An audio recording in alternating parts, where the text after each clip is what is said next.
fine, you're fine. You always use a condom, so you're fine. Hey, dude.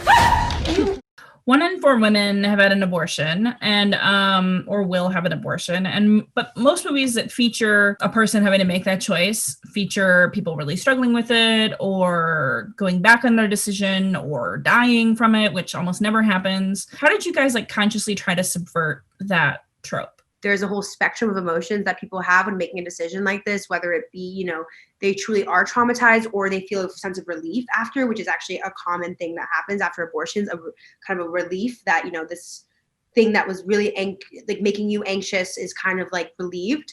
I think that I am so for normalizing abortion and any kind of healthcare that deals with reproductive rights or healthcare access in general. So I think that for me, I love this story because it brought a different perspective into having an abortion and deciding to have an abortion, where Veronica was very adamant about her decision. It wasn't a question.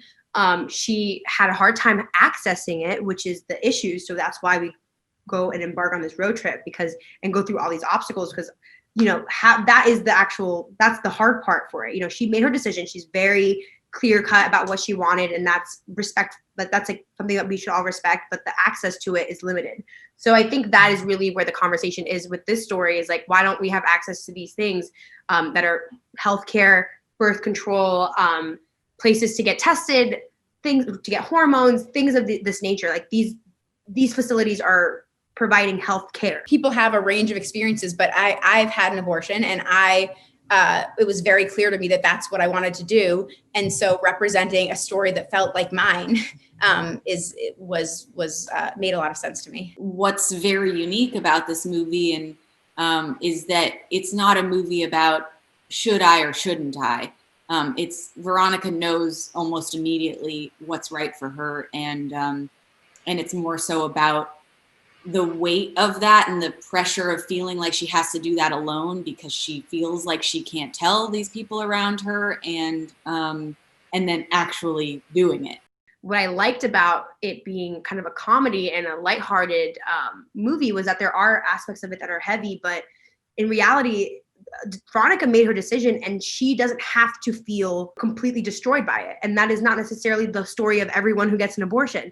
And we do have stories like that, and that does happen, and that's completely valid. And we have those already. And I hope to get more stories of abortion from different perspectives. But from Veronica's perspective in particular, it was a sense of relief. It was a sense of she knows exactly what she wants, and it's her firm belief that she decides on her own body and what happens to it. The idea of taking that journey, that almost 1,000-mile journey, is almost insurmountable as a full-grown adult. And the idea that a teenager would have to do that is wild. Did you put yourself in that place at all when you heard about the movie?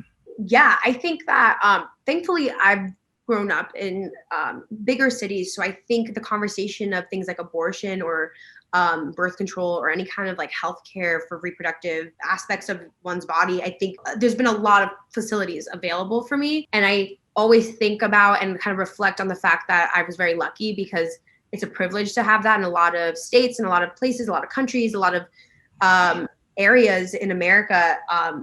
People are protesting outside. They're harassing people. They're closing down facilities for random laws that are being enacted to suppress abortion, whether it be the 6-week law, which of course is, in my opinion, bullshit, because obviously it's 2 weeks after a missed period, all these things. I mean, I would hope that I would be able to pull off what Veronica pulled off, but I think that's the point, is that most teenagers don't have access to those funds or that travel, and that it just shouldn't be that hard to get an abortion. It should be your zip code shouldn't determine your access to healthcare. I thought, as an actor, I have to kind of put myself in the situation and compare what I was like when I was 17 and my personal situation with my parents versus, and then that makes you have more empathy for Veronica's situation and the differences.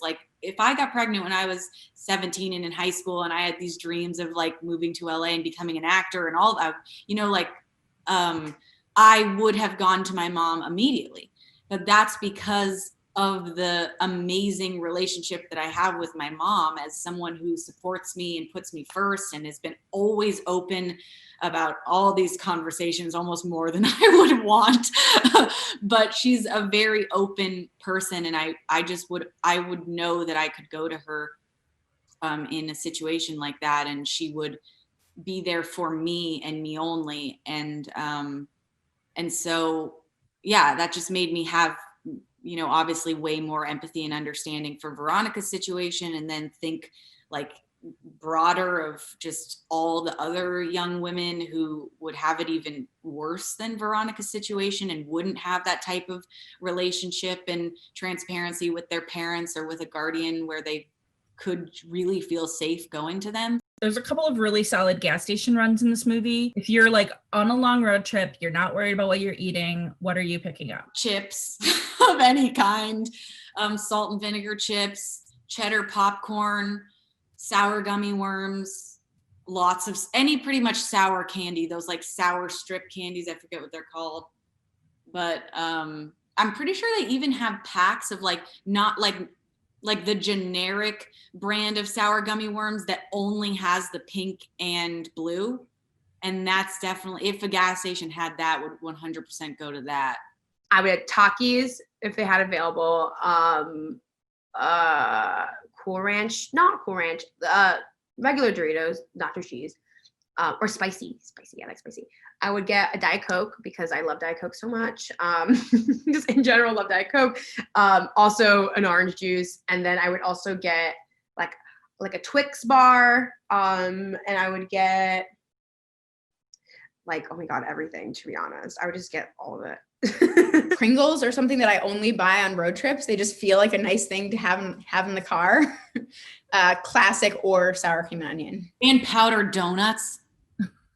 Don't get me started. The little ones or the bigger ones? The little ones that come in like the little, I think they're Hostess or something, or some generic brand of the just white powdered donuts. Oh man, those things are good. Grab on! Hold tight! Grab on three! 1,